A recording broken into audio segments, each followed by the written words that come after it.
Hello' guys, আজি মোৰ আছিলে নেক্সট এক্সাম আৰু আমি গোটেইকেইজন এক্সাম দিবলৈ গৈ আছিলোঁ। আজি গৈছিলোঁ ফ্ৰেণ্ড এজনৰ গাড়ীত।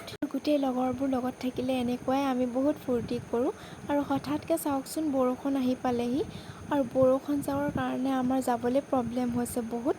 আমি এখন ছাতিত 3জনী সোমাই গৈছোঁ জানেনে। ঠিক আছে, আমিও এক্সাম দি লগ পাই আছোঁ। এতিয়া আমি শিমলগুৰি আহি পালোঁ এক্সাম দি আৰু মাইনাই ল'লে বুকছ আৰু তাৰপিছতে তাই থ্ৰেডিং কৰিব লগা আছিলে। পাৰ্লাৰ আহি তাই থ্ৰেডিং কৰিলে আৰু এনেকুৱা আমাৰ টাউনত অহা নহয়, যিহেতু কলেজ আহিলেই আমাৰ কামবোৰ কৰি লওঁ। আজি আমি ভাবিছোঁ যে ইয়াতে নাখাওঁ, আজি পেকিং কৰা যাওক আৰু আজি আমি পেকিং কৰি লৈ গ'লোঁ। তাই ফাষ্টফুডত বহি আছিলে আৰু আমি দুইজনী গৈ পেকিং কৰি আহিলোঁ পৰঠা।